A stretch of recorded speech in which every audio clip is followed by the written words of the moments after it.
C-section recovery series, which is everything that I teach my patients after having a C-section and that I wish more moms knew about. So gas pain is something that almost every postpartum C-section mom that I have cared for experiences to differing levels, but definitely something that's almost universal after a C-section. And here's why. During and after surgery, air gets trapped in your abdomen. Your bowels slow down from things like anesthesia, pain medication, and less mobility than normal.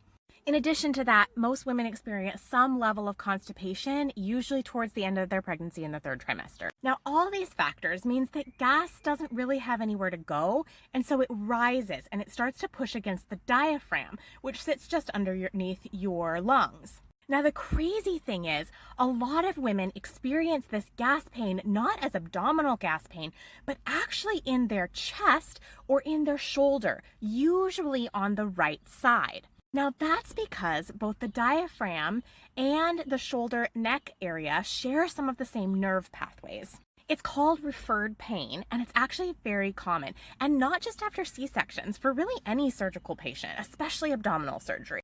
The gas irritates a nerve under your diaphragm, and your brain interprets that as shoulder pain. So here are some things that can actually help kind of start to move that gas out of the system and give you some relief. So as hard as it is right after a C-section, your bedside team will get you up pretty quickly and start having you do short walks, even if it's just from the bed to the bathroom and back. That movement helps stimulate bowels to start working again and also helps the body start to reabsorb and then expel that gas. So farting after you've had a C-section is a great thing, and if you have a really good bedside team, they will congratulate you once you have told them or told us that you have started passing gas. Now, other things that can help is changing positions, even small changes in bed, especially if you can kind of position yourself on your left side. This helps gas move through your intestines. A little bit of gentle rocking in the bed if you can, and actually chewing gum.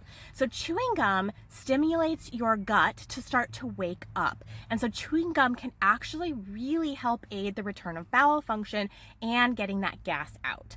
Staying hydrated, of course, is also going to help.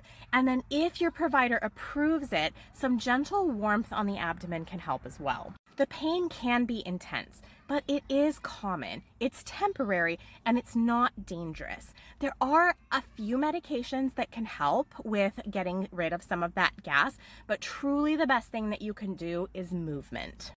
Save this if you're planning on having a C-section and share it with somebody who knows they're having a C-section. And also, did anybody tell you this if you've had one before, or if you had a planned C-section? Did anybody warn you that this could be a thing? And did they tell you the tips and tricks to help? Let me know in the comments, because I always like to know what kind of education is being given.